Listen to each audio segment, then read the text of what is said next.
tersebut menyebabkan masalah pada kesehatan dan kemudian juga membutuhkan ya. Jadi sebelum sampai jadi masalah itu kita butuh sekali pencegahannya. Nah, oleh karenanya adik-adik hari ini diajak ya untuk lebih memahami, untuk lebih menyadari ya bagaimana sih penggunaan medsos yang dapat menimbulkan dampak negatif, tetapi bagaimana juga ya supaya penggunaannya itu juga tetap sehat sehingga memberikan dampak yang positif bagi adik-adik semua ya, terutama di populasi pelajar ini ya. Slide ya. Slide berikutnya. Ya, bisa dipindah? Baik, ya. Nah, jadi kita sekarang mengenal dulu ya apa sih yang namanya media sosial ya, yang sering disebut-sebut ini medsos itu apa sih ya? Jadi sebenarnya ini adalah suatu bentuk baru ya, media yang intinya adalah melibatkan partisipasi interaktif. Nah, kalau medianya sendiri itu sebenarnya sudah lama ya, sudah dari dulu tuh sudah ada media sosial, tetapi tidak interaktif sifatnya. Contohnya apa? Koran, ya radio kalau zaman dulu tuh ya, kemudian majalah ya, atau apa media-media lain ya, media-media komunikasi yang lain. Nah, kalau sekarang berbeda disebut sebagai media sosial karena itu ada keterlibatan ya, partisipasinya secara interaktif. Jadi interaktifnya seperti apa? Kalau misalnya kita memberikan sesuatu, ya itu nanti bisa dikomentari, ya. Atau sebaliknya, komentarnya itu juga nanti akan dikomentari kembali, ya. Jadi interaktifnya amat sangat aktif, ya. Nah, kemudian platformnya digital. Kalau dulu kan cenderungnya manual, ya. Kalau sekarang digital. Jadi itu baik berupa yang mobile atau stationery, ya, stationer, ya. Jadi apakah itu yang kaitannya dengan laptop atau segala macam dan atau yang kalian yang biasa adik-adik pakai ya menggunakan smartphone. Nah, bedanya dengan media-media sosial yang dulu yang sifatnya lebih manual atau tidak platformnya bukan digital, itu jangkauannya dan informasinya jadi lebih luas ya, lebih luas. Jadi apa namanya kalau misalnya adik-adik sudah melakukan misalnya apa public figure yang di sana yang di Korea nih lagi K-pop ya, wah itu Indonesia juga bisa merasakan, kemudian bisa ikut mengomentari ya pemilihan Miss Universe yang dimanapun itu juga bisa melalui media sosial kita ikut berpartisipasi ya. Jadi apa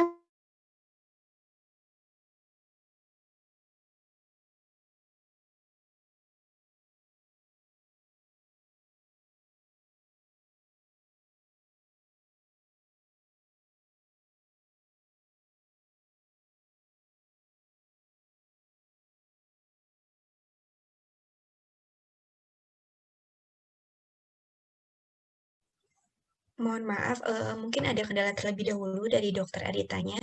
Mohon ditunggu kembali ya, teman-teman.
Nah, sudah bisa tersambung lagi?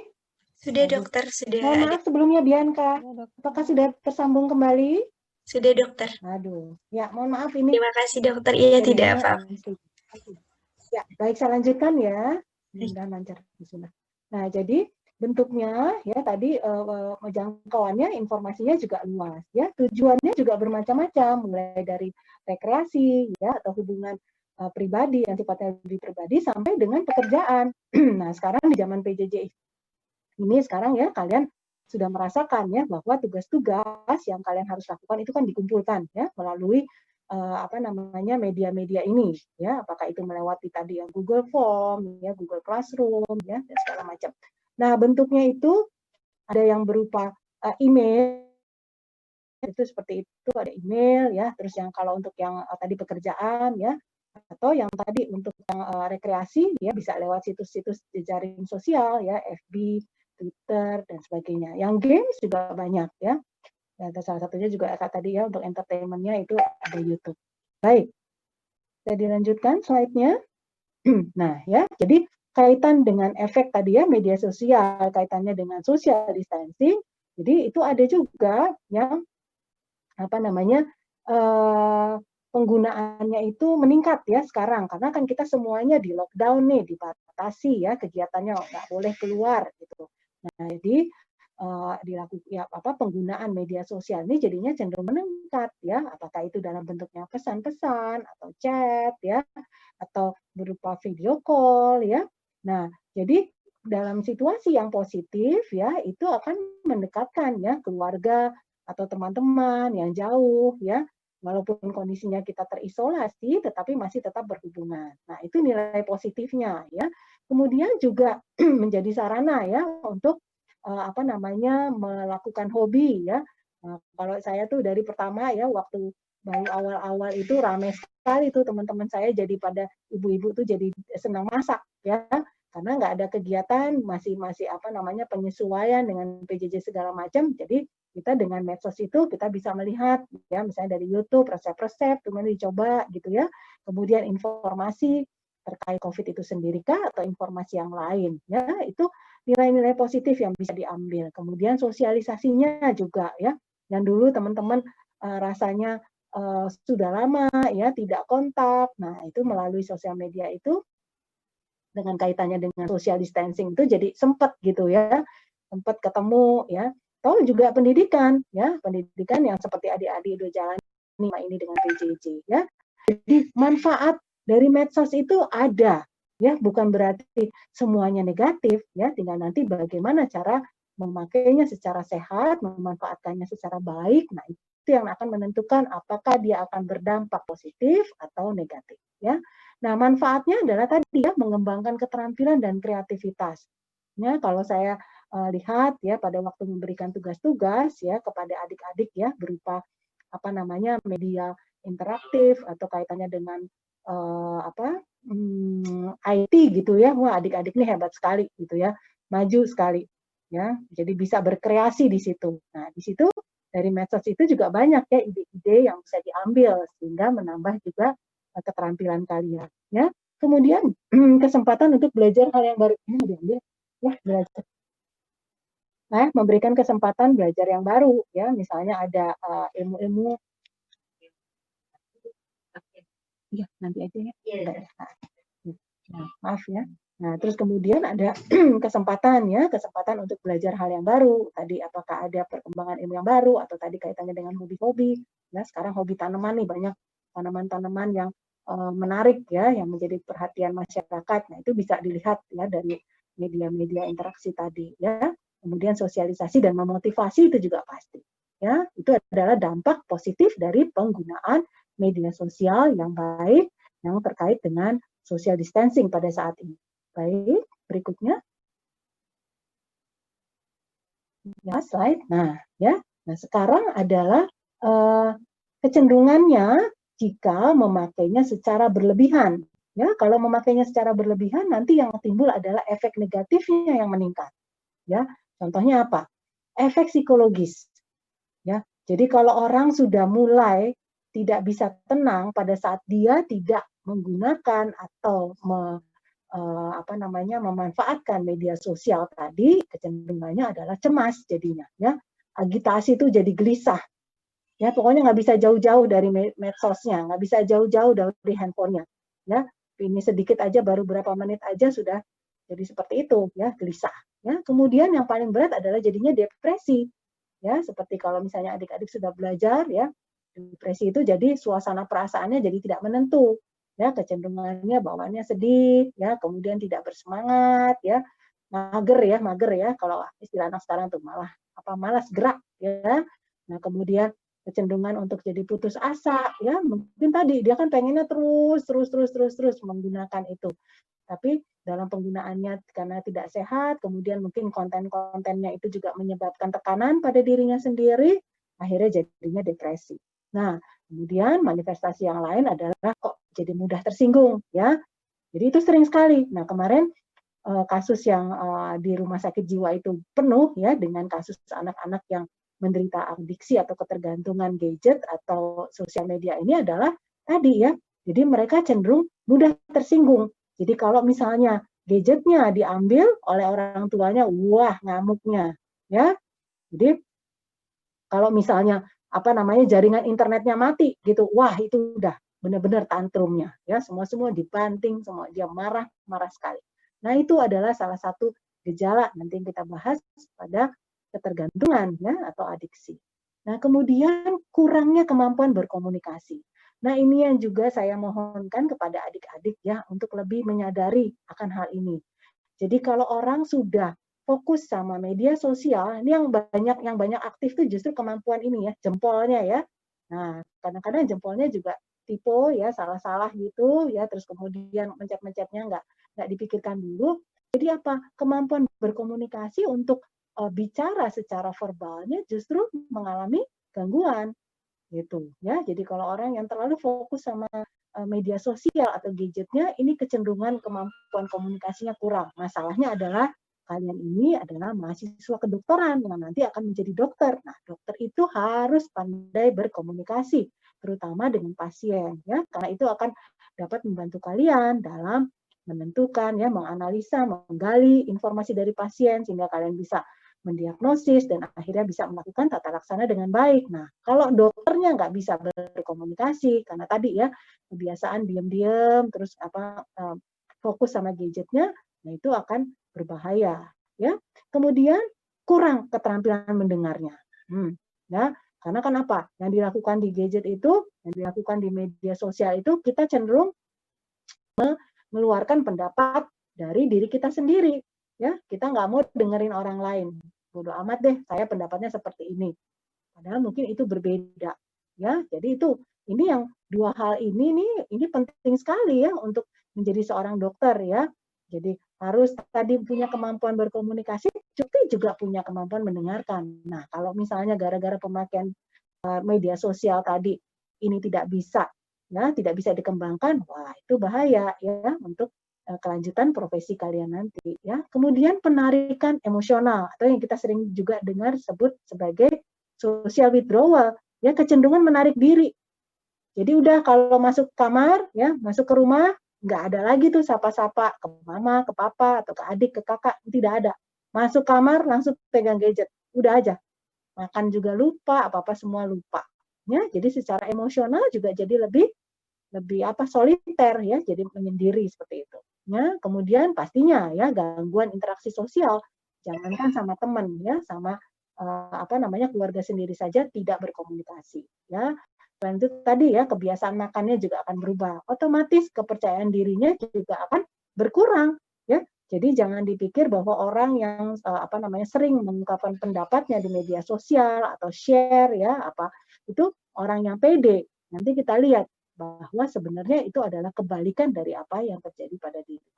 Ya, baik berikutnya.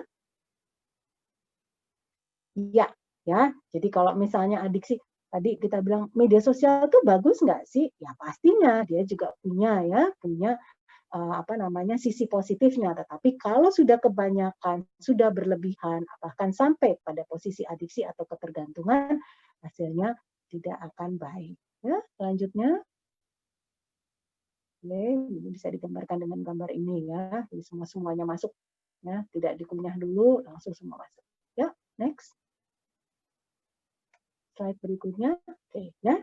Jadi kita memahami dulu ya, kenapa sih orang bisa jadi adiksi ya? Padahal ini sebenarnya bukan pada adiksi apa namanya, hanya adiksi media sosial ya atau internet atau gadget ya, tetapi ini secara keseluruhan ya.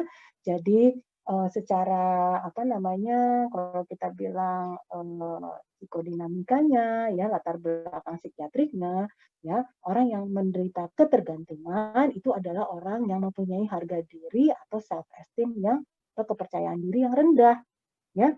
Jadi kalau misalnya dia apa namanya, kelihatannya galak, kelihatannya pede, padahal tidak. Makanya dia menggunakan, kalau pada yang menggunakan zat ya, itu dia memakai zat-zat psikoaktif atau narkoba tadi untuk membuat harga dirinya rasanya lebih meningkat ya, tapi sesungguhnya tidak demikian.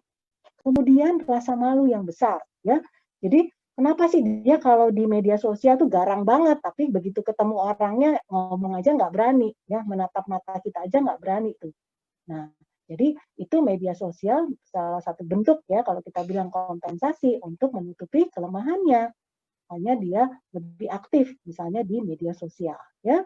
Kemudian bisa juga orang-orang yang depresi ya. Sering sekali saya melihat bahwa ada orang-orang yang apa namanya, membuat apa ya, pesan-pesan kah ya atau quote-quote ya di media sosial ya. Nah, itu mengungkapkan perasaannya di situ ya, dan itu kalau orang nggak paham, itu sebenarnya salah satu cara dia untuk mengekspresikan apa yang dia rasakan, yaitu bentuknya depresi tadi ya. Nah, ini adalah faktor ya, salah satu beberapa faktor ya yang menyebabkan pendorong ya kemungkinan seseorang itu jadi ketergantungan ya. Jadi kalau misalnya dia punya harga diri yang rendah, kemudian dia merasa harga dirinya jadi meningkat dengan dia lebih aktif ya atau lebih dominan gitu ya di media sosial, nah itu lama-lama juga akan menimbulkan ketergantungan ya. Nah, ciri perilakunya itu tadi ya, jadi nggak bisa lepas, jadi over over apa namanya ya, jadi peduli peduli banget pokoknya nggak bisa lepas dari apa tadi media sosial ya atau sarana gadget yang lain ya. Jadi tidak tidak terkendali tuh, jadi udah lupa segala kegiatan yang lain, lupa makan, lupa belajar, lupa bersosialisasi, lupa mandi, ya udah situ aja terus ya. Jadi kayak tahanan tuh ya, kalau kita lihat di gambar itu ya, jadi kayak seperti tahanan terkunci dah sama gadgetnya ya. Jadi menghabiskan waktu dan upayanya untuk medsos ya, sehingga kehidupan yang lain itu seperti tidak penting atau tidak ada artinya. Nah ini sama ya, jadi sama. Kenapa kok gejalanya sama dengan orang yang misalnya mengalami ketergantungan terhadap zat-zat psikoaktif ya, karena memang seperti itu adanya. Baik, berikutnya ya, slide berikutnya. Ya, ya, jadi kita kenali dulu apa sih yang disebut dengan ketergantungan ya atau adiksi terhadap medsos atau internet itu ya. Jadi sekali lagi, ketidakmampuan ya mengontrol ke penggunaan tadi ya dari medsosnya. Jadi kalau misalnya kita bisa membagi waktu kita, oke, saya ini medsos ya paling cuma sebentar, setengah jam, 1 jam gitu ya, karena mungkin ada perlu yang disampaikan atau tadi ada hal-hal yang perlu kita ambil informasinya, setelah itu sudah ya bisa bisa mengikuti kegiatan yang lain. Nah kalau ini udah nggak mampu lagi ya, jadi kita kenal juga istilah yang namanya craving ya, minta terus maunya terus gitu ya, nggak bisa lepas tadi ya. Nah itu akhirnya akan menyebabkan tekanan yang nyata ya, tekanan yang nyata tuh artinya apa? Ya dia nggak bisa ngapa-ngapain. Jadi kalau misalnya tidak tidak attach atau tidak dekat atau tidak memegang atau tidak melihat ya, itu nggak bisa. Ya, jadi tadi pastinya gangguan terhadap fungsional kehidupannya ya. Jadi itu mengganggu semuanya, yaitu kinerja akademiknya, ya pelajarannya, interaksi sosial, kemudian minatnya terhadap hal-hal yang lain juga ya itu terganggu. Nah, itu diutarakan oleh Cass et al. Ya, adalah ketidakmampuan mengontrol penggunaan. Ya, selain itu juga ada sifatnya ya, sifatnya hampir sama tuh ya sama penyalahgunaan zat psikoaktif. Karena sebenarnya apa adik-adik, ini sama area yang apa namanya, yang mengalami gangguan itu yang kita sebut sebagai sistem limbik ya, jadi yang reward system ya. Jadi reward system itu kita nih semua punya apa, kalau misalnya kita ada sesuatu yang menyenangkan buat kita itu automatically ya, nggak bisa ditunda-tunda. Misalnya adik-adik mendapat nilai yang baik gitu ya, habis ujian, wah nilainya bagus sendiri ini, jadi juaranya. Itu automatically, itu akan merasa senang. Nah, tapi kalau pada orang yang sudah mengalami ketergantungan, apapun itu ya, di ketergantungan itu sekarang lebih luas ya maknanya. Kalau dulu orang berpikirnya hanya zat psikoaktif, pakai narkoba, itu namanya ketergantungan. Sekarang enggak. Ya, baik medsos, ada juga yang ketergantungan belanja tuh ya. Nah, jadi sekarang kan banyak ya online shop gitu, udah main klik-klik, nggak tahu-tahu belanjanya udah berapa puluh juta. Nah, itu tidak bisa dikendalikan, rasanya nggak enak gitu ya kalau misalnya nggak melakukan hal itu. Nah, itu yang namanya ketergantungan, ya. Nah, perasaan yang namanya preokupasi, pikirannya tuh muter-muter di situ aja, nggak bisa pindah ke lain pikiran. Itu aja fokus di situ. Apa-apa itu aja muter, ya. Kemudian itu dilakukan untuk memodifikasi suasana hati tadi ya. Kalau pada orang depresi, terus dia nggak bisa ngapa-ngapain, nah medsos itu jadi tempat tumpahan, curahan. Ya, sering sekali saya ditanyakan gitu ya, Dok, kalau ada teman saya begini-begini, dia curhatnya di itu tuh gimana sih? Gitu. Ya, jadi apa-apa dia omongin di situ. Ya. Kemudian toleransi.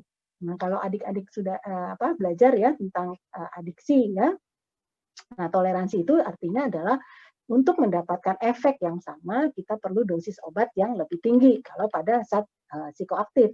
Tapi pada kegiatan kaitannya dengan penggunaan medsos ya atau internet yang berlebihan, jadi kita yang membuat kita tenang, yang membuat kita nyaman itu lama-lama waktunya harus lebih panjang, harus lebih lama sampai nanti akhirnya 24 jam pun tidak cukup gitu ya untuk merasakan ketenangan, kepuasan, kenyamanan gitu ya. Nah, tadi sudah dijelaskan juga penarikan diri ya, kecenderungannya social withdrawal. Udah kalau udah kayak gitu udah sendiri aja nguplek tadi. Terikat atau terantai gitu ya tadi ya sama gadgetnya. Ya, di stres itu pasti gangguan ya. Gangguan dalam pikiran ya. Ya, slide berikutnya. Slide berikutnya. Ya. Slide berikutnya, Dek.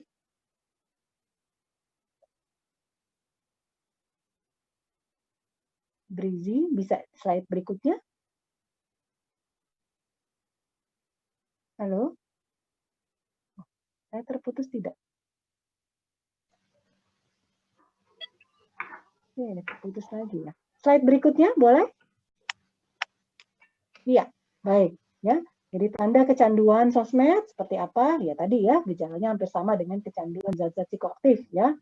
Terus apa tadi ada penurunan pastinya dalam prestasi akademik. Nah, ini kalau misalnya ada teman-teman kalian atau keluarga kalian kok tiba-tiba tadinya pandai ya, tiba-tiba ada penurunan pada nilai akademik, ini adalah salah satu kemungkinan ya, apakah dia menggunakan tadi ya gadgetnya secara berlebihan atau menggunakan zat-zat psikoaktif ya.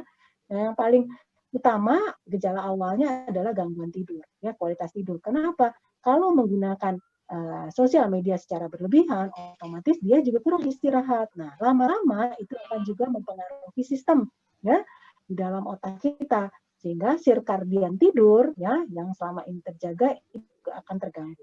Pastinya juga akan mengganggu suasana perasaan. Akhirnya apa? Kehilangan kendali diri ya.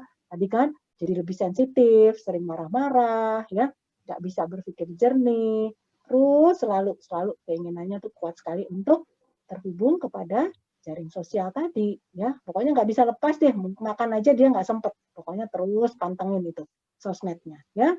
Nah, kemudian ada gangguan ya pada activity daily living ya, kegiatan sehari-harinya pastinya. Aktivitas fisik juga berkurang. Karena kan kalau pakai gadget nggak mungkin sambil olahraga kan ya. Duduk aja gitu atau tiduran aja gitu ya. Akhirnya secara bertahap meninggalkan kesenangan yang sebelumnya. Jadi lupa tuh sama hobi-hobinya, sama minat yang lain, udah nggak ada lagi tuh seperti itu. Ya. Jadi ini adalah tanda-tanda kecanduan, salah satu kecanduan sosmed ya yang harus adik-adik waspadai. Ya, selanjutnya. Oke. Selanjutnya, Dek. Slide. Slide berikutnya. Mohon maaf, sudah terganti, dokter. Sudah terganti? Oke, saya nggak lihat. Oke, ya, baik. Ya, gejalanya tadi ya, tanda sama ya, sepertinya ini ya. Jadi penggunaan tadi kita sudah bicara bagaimana dampak negatif dari penggunaan sosial media yang berlebihan. Nah, jadi bagaimana cara menggunakan sosial media dengan cara yang sehat ya? Dari sekian banyak sosial media yang adik-adik ketahui atau mungkin adik-adik sudah gunakan juga, bagaimana supaya itu menjadi penggunaan yang positif atau sehat ya. Jadi gunakan platform yang profesional ya, dalam artian sekarang banyak sekali konten-konten yang negatif juga.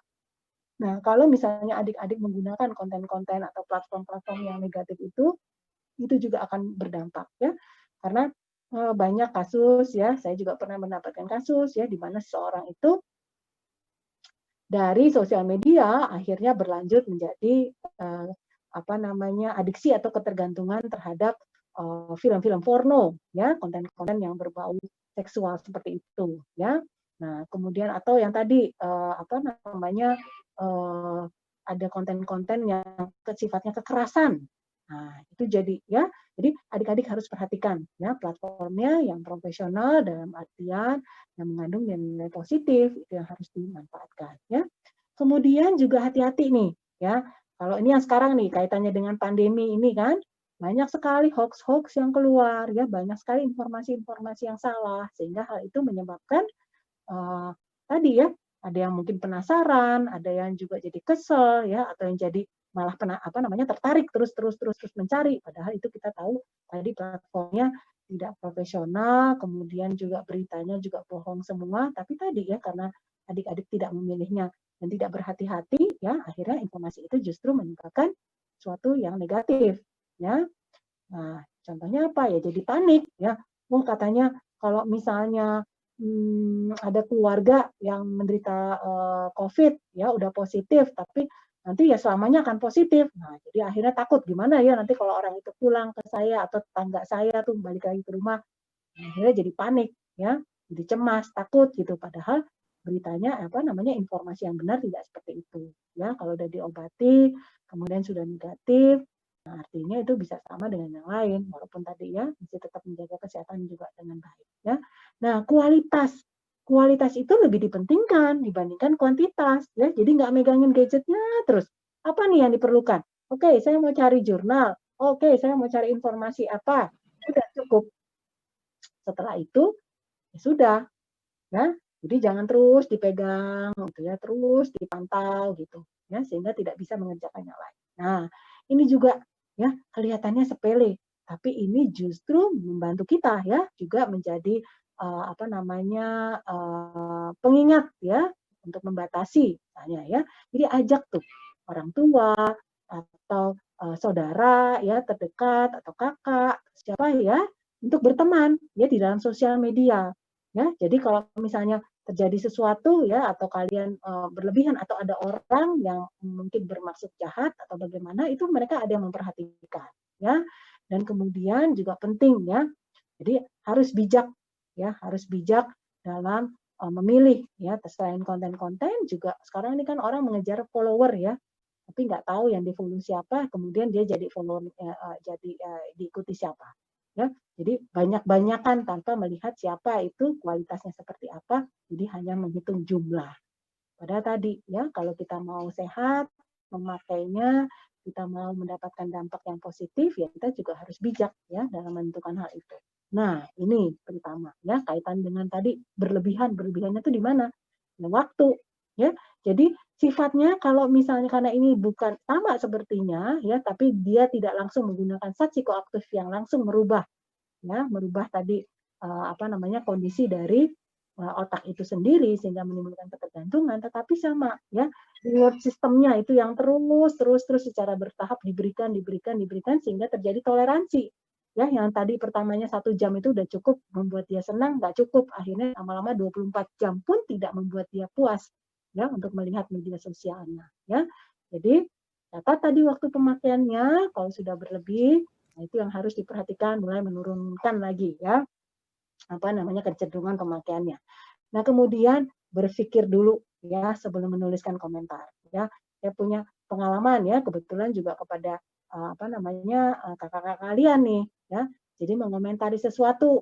Nah, dia lupa kalau di sosial media itu juga banyak ya, ada konsulen dari rumah sakit ya, ada teman sejawat yang lain. Nah, begitu membaca komentarnya, membaca beritanya, wah udah langsung deh tuh ya menimbulkan efek.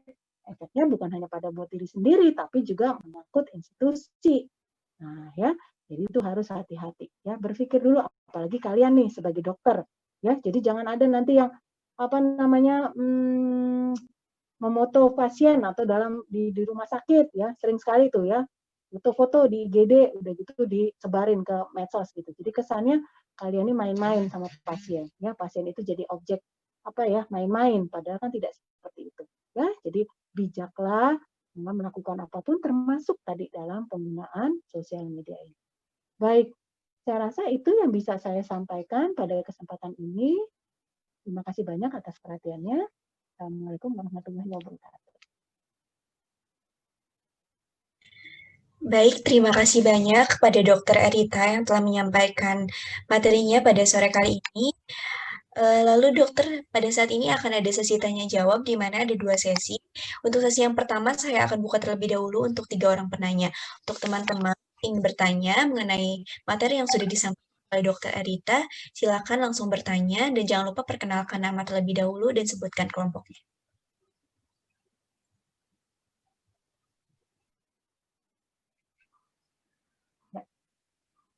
Selamat sore, Kak. Saya permisi dok, selamat sore. Perkenalkan saya Aurelia Jenis dengan NIM 020 dari kelompok 9. Saya ingin bertanya dok, jadi pada masa ini kan media sosial itu sudah menjadi salah satu tempat untuk ladang pekerjaan seperti itu. Bahkan tercipta jenis-jenis pekerjaan baru, seperti misalnya dari YouTube seseorang bisa menjadi YouTuber, atau dari Instagram seseorang bisa menjadi influencer seperti itu. Nah, dari yang saya amati semakin ke sini, jadi adiksi mengenai media sosial itu kan sudah bahkan mengenai generasi-generasi yang masih muda sekali, misalnya kayak masih SD atau SMP seperti itu. Nah, dari yang saya lihat juga mereka menjadi cenderung terinspirasi dan memilih pekerjaan seperti yang ada masa kini, misalnya seperti YouTuber atau seperti influencer seperti itu.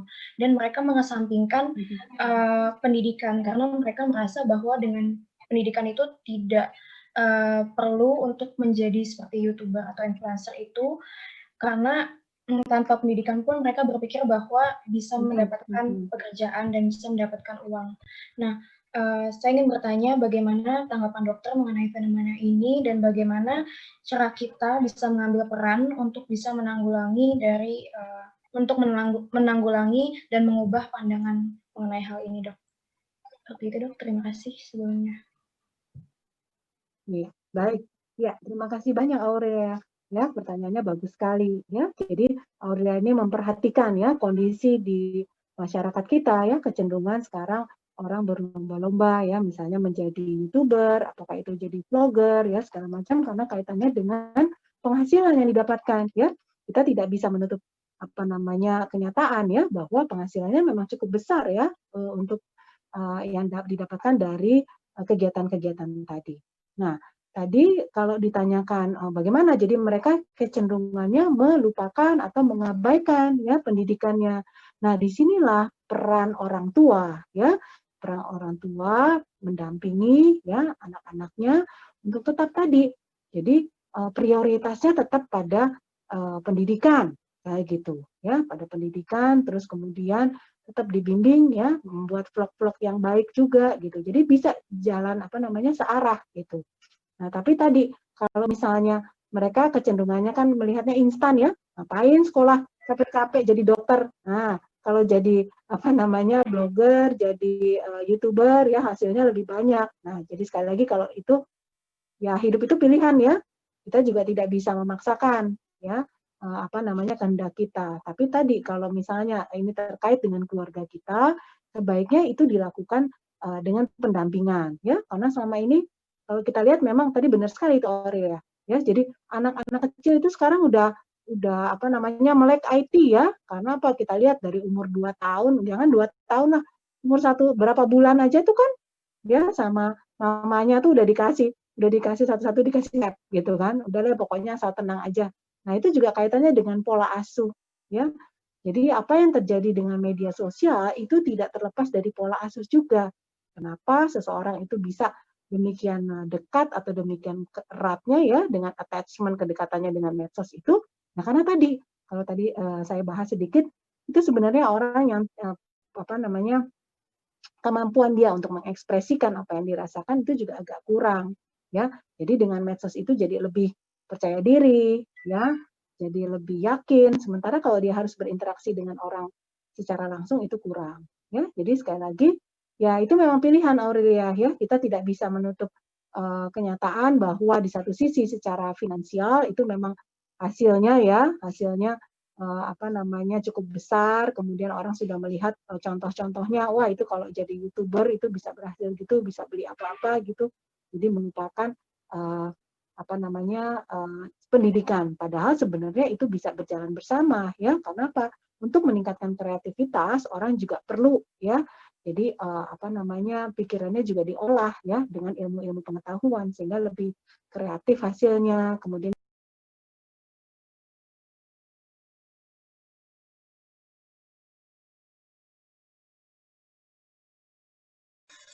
Mohon maaf ada kendala kembali dari Dokter Arita Nyarman.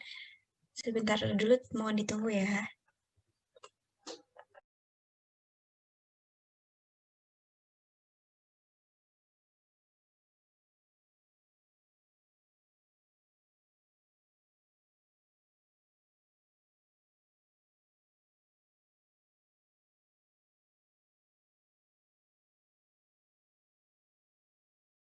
apakah sudah tersambung kembali? Sudah dokter, sudah tersambung. Sudah Bella? Sudah dok. Naik turun. Pertanyaan berikutnya, semoga itu bisa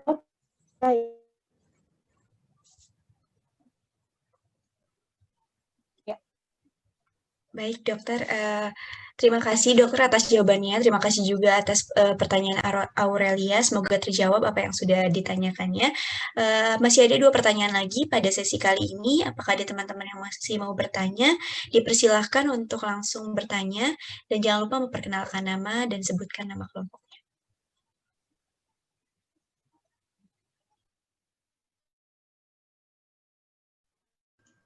Halo dok dan kak, saya izin bertanya. Perkenalkan, nama saya Febrina Emanuela dengan NIM 046 dari kelompok 6. Saya ingin bertanya, tadi dokter sudah menyebutkan bahwa kita perlu mencatat waktu pemakaian dalam menggunakan sosial media agar tidak terjadi hal-hal yang tidak diinginkan seperti kecanduan. Apakah ada rekomendasi dok dalam satu hari itu berapa jumlah waktu yang harus kita gunakan untuk menggunakan sosial media agar tidak terjadi ketergantungan? Dan yang kedua, saya ingin bertanya dok, beberapa saat belakangan ini saya kadang melihat ada beberapa orang yang akhirnya sementara waktu mendelete Instagram atau mendelete akun media sosialnya dok karena sudah merasa kecanduan atau hal seperti itu. Apakah menurut dokter hal tersebut dibutuhkan apabila memang sudah dirasa kecanduan dok? Terima kasih dok.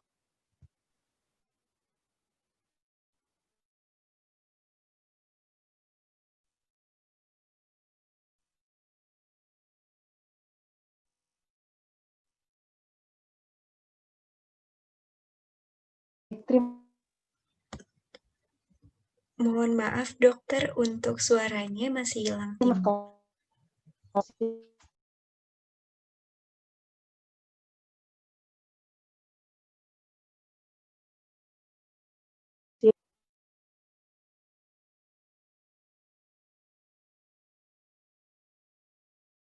Ya.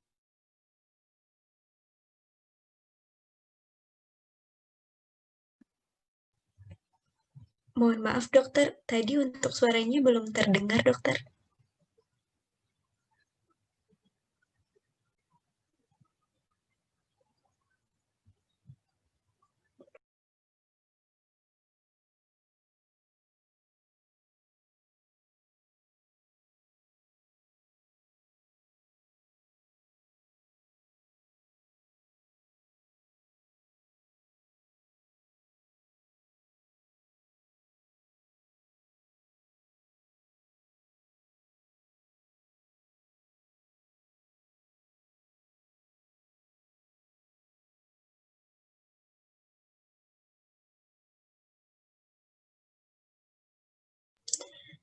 Mohon maaf kembali teman-teman, ada kendala kembali dari Dokter Aritanya. Mungkin untuk teman-teman yang masih mau bertanya, masih silakan dipersiapkan untuk pertanyaan terakhir di sesi ini. Nanti apabila Dokter Aritanya sudah kembali, boleh langsung bertanya. Mohon ditunggu untuk Dokter Aritanya ya teman-teman.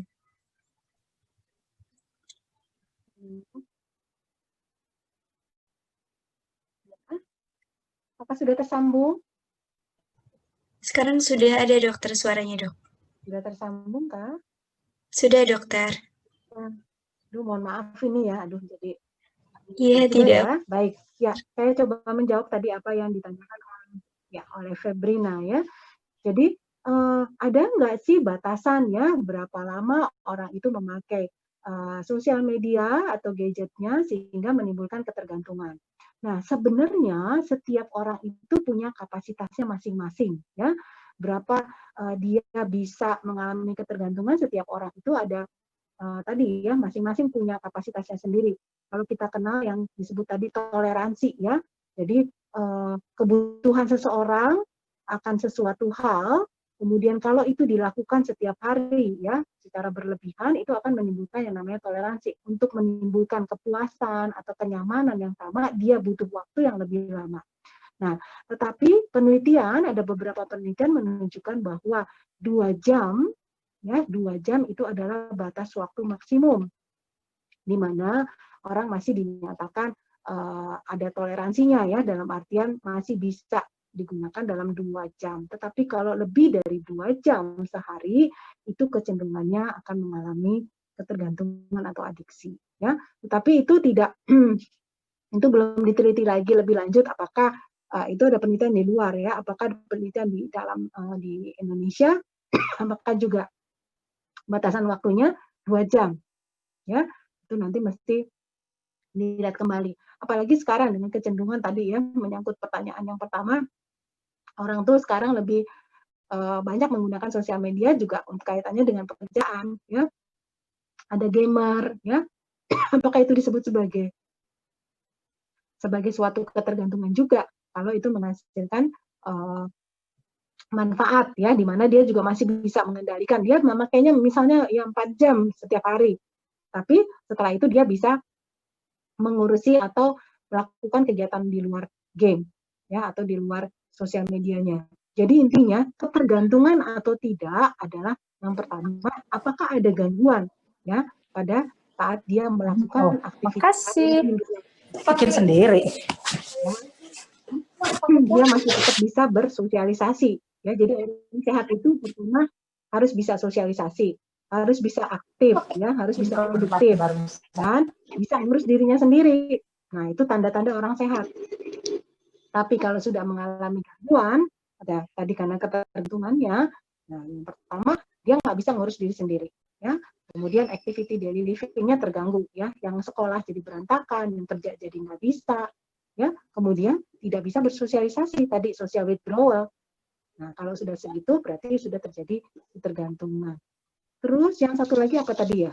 Selain waktu, apa ya Febri ya tadi ya, tidak terputus. Maaf dok, yang kedua tadi saya ingin bertanya, ada beberapa orang juga yang akhirnya ketika merasa sudah terlalu ketergantungan, mereka mendelete akun sosial medianya dok. Apakah hal tersebut dibutuhkan? Oke. Ya, baik. Ya, nah itu juga salah satu bentuk dari pengendalian diri. Ya, jadi self controlnya. Kalau dia merasa, wah, kayaknya saya sudah berlebihan dan saya nggak bisa lepas. Nah, itu cara dia itu kita sebutnya sebagai insight of illness atau wawasan dia terhadap apa yang itu baik sekali ya. Jadi dia merasa, duh kayaknya nggak bener nih ya. Kok saya jadi fokusnya sama beginian aja nih, sama sosmed aja, nggak sempat ngerjain bahan kuliah, nggak sempat tidur, nggak sempat makan. Nah, akhirnya apa? Udah deh, saya drop aja. Kayaknya ini nggak sehat buat saya. Nah, itu salah satu bentuk pengendalian diri, itu baik ya. Tapi tadi memang dimaksudkan karena dia merasa itu sudah mengganggu kehidupannya. Tapi bukan lari dari masalah. Kan ada juga sekarang ya kalau kita dengar rame-rame itu dilakukan karena ada tadi menghindari masalah ya. Misalnya dia sudah terlanjur misalnya menyebarkan atau memberikan konten atau informasi yang salah, dan kemudian untuk lari dari hal tersebut akhirnya dia mematikan ya, tidak melanjutkan akun-akunnya gitu. Ya, jadi itu salah satu cara yang baik juga tadi ya Febriana ya. Febrina ya. Terima kasih Kira-kira dok. bisa menjawab Febrina? Bisa dok, terima kasih dok. Baik, terima kasih Febrina. Ada lagi? Baik, terima kasih dokter dan Febrina. Mungkin untuk pertanyaan terakhir di sesi kali ini, apakah ada yang masih mau bertanya? Silahkan. Izin bertanya Kak, izin bertanya dokter. Nah, sebelumnya perkenalkan terlebih dahulu, nama saya Maulana Isfandia dari kelompok Ya, 1 Maulana. NIM 08. Sebelumnya terima kasih dokter atas pemaparan materinya. Di sini saya ingin bertanya dok, tadi dokter menjelaskan bahwa dampak dari penggunaan media sosial secara berlebihan itu bisa menimbulkan efek psikologis seperti agitasi, depresi, ansietas, dan lainnya dok. Itu bagaimana dok? Apa yang harus kita lakukan dok ketika kita ingin melakukan pemeriksaan awal dengan mengunjungi psikiater, tetapi kita tidak dapat dukungan dari lingkungan kita dok, seperti lingkungan keluarga, kerabat atau teman. Satu itu dok, dan juga dok, saya sedikit mengetahui dok bahwa ketika kita ingin melakukan pemeriksaan kita bisa mengunjungi website dari PDF KJI dok. Di situ disediakan fitur seperti swab periksa bunuh diri, swab periksa cemas, swab periksa trauma.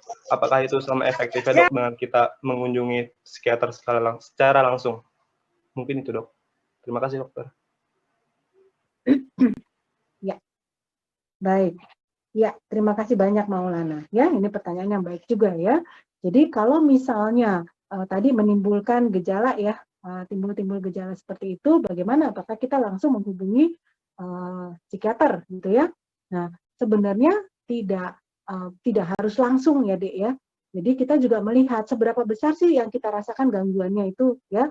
Kalau tadi Febrina ngasih contoh nih, ada teman saya tiba-tiba terus dia udah matiin akunnya aja karena dia sudah merasa bahwa kayaknya berlebihan, itu jadi mengganggu kehidupan dia sehari-hari. Nah, jadi itu yang paling penting adalah self controlnya ya, kemudian insight of illness-nya. Jadi wawasan kita bahwa kan kita yang ngerasa ini kok kayaknya gini ya, nggak enak. Jadi saya rasanya nggak bisa lepas. Nah, nggak bisa lepasnya itu seperti apa? Apakah sampai yang tadi ya, sampai nggak makan pun nggak apa-apa. Terus kemudian 24 jam tadi kan gambarnya seperti orang terantai itu ya, pakai rantai diikat gitu nggak bisa lepas.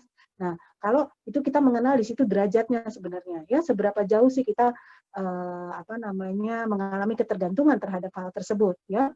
Kalau misalnya tadi dia sampai dia punya pikiran berarti kayaknya saya akunnya saya ini dulu deh, saya tutup aja dulu deh. Nah, itu kan dia berusaha ya mencoba ya mengatasi hal tersebut. Kalau itu bisa dia lakukan, kemudian itu berhasil membuat dia jadi kembali ke pola hidupnya sehari-hari, ya nggak perlu sampai ke psikiater ya. Nah, mungkin tadi yang paling utama, nah ini yang kadang-kadang adik-adik suka lupa, bahwa sebenarnya kita punya support system ya di sekitar kita. Apakah itu orang tua, apakah itu saudara, ya, apakah itu juga teman, ya, atau itu juga guru-guru ya, atau dosen kalian. Nah, kadang-kadang itu. Jadi lupa bahwa kita punya support system, atau mungkin kita ada ya orang sekitar kita, tapi kita merasa bahwa mereka kayaknya nggak bisa diajak ngomong nih. Nah, tapi kalau kita udah punya pikiran seperti itu ya sulit, ya. Jadi sebenarnya mereka pastinya bisa diajak bicara kalau kalian mau terbuka gitu. Nah, yang ada selama ini kalau saya ketemu ya kasus-kasus di di tempat praktek, biasanya itu mereka udah tadi kan kenapa sih orang akhirnya menjadi adiksi? Itu kan karena ada sesuatu kekurangan yang dia ingin lengkapi. Nah, itu tidak bisa diperoleh dari orang-orang sekitarnya atau dia malu mengungkapkan hal itu. Nah, akhirnya itu dibawa-bawa akhirnya menyebabkan ketegangan pada pikirannya sendiri. Nah, masalahnya kalau ketegangan pada pikiran itu juga akan mempengaruhi neurotransmitter ya di dalam otak, sehingga baik itu kestabilan atau harmonisasi antara pikiran, perasaan dan perilakunya juga terganggu. Nah, jadi kalau kami sih menganjurkan ya, kita menganjurkan sebelum kalian ke psikiater, kalau ke psikiater tuh udah berat banget ya, artinya orang-orang di sekitar kalian tuh juga udah aware gitu, wah kayaknya ada yang salah gini nih, kok begini ya, jadi dia nggak bisa tidur, atau tadi prestasi belajarnya kok jadi anjlok, atau kok dia jadi sering marah-marah. Nah, kalau udah kayak gitu, orang di sekitar tuh baru pada ngeh gitu ya, baru pada memperhatikan. Nah, tadi kalau misalnya kitanya sendiri sudah merasa seperti itu, ya pertamanya mungkin bisa tadi ya, menceritakan permasalahannya kepada orang-orang terdekat, ya. Jadi nggak sampai urgent, kecuali ya kalau sampai misalnya, "Duh, kalau saya nggak megang gadget saya, udah depresi nih ya. Duh, rasanya udah mau mati aja deh, bunuh diri aja kalau saya sampai gadgetnya nih nggak bisa dibalikin." Kan kadang gitu ya, orang tua memaksa ya, anaknya dalam situasi kecanduan yang sudah berat, kemudian gadgetnya langsung ditarik, wah itu ngamuknya, atau sampai, "Udah mendingan mati aja, mati aja." Nah, kalau kayak begitu memang langsung tuh, karena sudah membahayakan ya, baik diri maupun orang lain ya. Apakah dia tadi nanti mau melakukan usaha bunuh diri, atau justru karena dia sebel, kesel sama orang tuanya gadgetnya diambil, itu ada kejadian gitu kan. Sampai seorang anak tuh hampir nyaris membunuh orang tuanya gara-gara diambil gadgetnya. Atau gara-gara ada juga anak yang ngamuk gara-gara apa namanya, listrik mati, akhirnya jaringan internet nggak jalan. Nah, itu ngamuk seperti itu ya. Jadi tidak harus langsung Maulana, dilihat dulu derajatnya sampai mana. Tapi kalau misalnya sudah sedang atau tadi ya udah mulai berat, ya sebaiknya segera langsung menemui ahlinya. Terus kemudian tadi yang kedua apa ya? Jadi lewat tadi ya, jadi medsos ini juga berguna ya, bisa punya banyak nilai positif. Kalau tadi Maulana bilang, kalau misalnya PDSKJI ya, dia juga punya website-nya. Nah, di situ ada tools-tools yang atau instrumen-instrumen yang bisa mengukur ya, apakah sekarang nih derajat kecemasannya saya sampai sebatas mana ya. Nah, atau yang tadi depresinya sampai mana, itu bisa dilakukan ya. Itu namanya self assessment ya, kita menilai, dan itu dibantu oleh sistemnya sehingga kita bisa melihat di situ, oh ini kecenderungannya depresi berat nih. Nanti ada sarannya di situ. Anda sebaiknya menemui ahli ya, ahlinya untuk mengatasi masalah tersebut. Nah, itu boleh juga untuk pilihan untuk tahap pertama ya Maulana, untuk mengenali apa sih sebenarnya yang terjadi pada kita ya, terkait dengan misalnya tadi penggunaan sosial media yang berlebihan. Kira-kira begitu Maulana? Baik dokter, terima kasih banyak dokter. Iya. Baik, terima kasih banyak dokter dan terima kasih Maulana sudah mau bertanya. Untuk sesi pertanyaan, dikarenakan waktunya sudah terbatas, maka sesi pertanyaan ditutup. Semoga dapat ditanyakan di lain waktu pertanyaan-pertanyaan yang masih mau ditanyakan oleh teman-teman. Nah, baik dokter, sekali lagi terima kasih banyak atas waktu dan ilmunya, sangat bermanfaat sekali untuk kami. Untuk sekarang akan ada pembagian sertifikat terlebih dahulu kepada dokter yang akan diberikan oleh Ketua Pelaksana Muhammad Fahmi Jailani. Kepada Fahmi Jailani dan Dr. Adita dipersilakan. Baik, untuk sertifikat Baksa Trisakti Mengabdi 2020 saya berikan kepada Dr. Erita Isriana spesialis kedokteran jiwa. Terima kasih dokter atas partisipasinya dalam kegiatan kali ini. Terima kasih banyak dok. Ya, terima kasih banyak Fahmi. Terima kasih juga saya ucapkan kepada panitia ya yang sudah memberikan kesempatan saya juga untuk berbagi. Dan terima kasih juga pada adik-adik ya angkatan 2019. Senang sekali kalian mempunyai ketertarikan, karena ini paling penting juga ya, yang akan mempengaruhi juga pendidikan kalian ya. Sosial media itu bukan hanya yang negatifnya saja kok, itu juga bisa mendukung kalian untuk lebih banyak belajar ya, untuk mendukung pendidikan kalian di Fakultas Kedokteran. Baik, terima kasih banyak pada panitia dan peserta yang lainnya. Baik dokter, sekali lagi terima kasih banyak. Mungkin sekarang akan ada sesi fotonya terlebih dahulu dokter dengan sertifikatnya. Mungkin akan saya hitung sampai dengan 3, nanti akan difoto ya dok. Ya, baik, 1, 2, 3. Baik, sudah selesai dokter. Terima kasih banyak sekali lagi. Semoga dokter sehat selalu di sana ya dokter. Alhamdulillah ya. Terima kasih banyak sebelumnya, mohon maaf ya kalau ini jaringannya naik turun. Ya, tidak. Saya boleh izin live? Boleh dokter, boleh. Sudah boleh live dokter. Terima kasih banyak dok. Ya, Assalamualaikum. Terima kasih dok. Terima kasih dok. Terima kasih dok. Oke, baik teman-teman semua. Untuk acara selanjutnya akan ada ice breaking yang akan dipadu oleh tim kreatif. Maka dari itu untuk divisi kreatif dipersilahkan. Cek.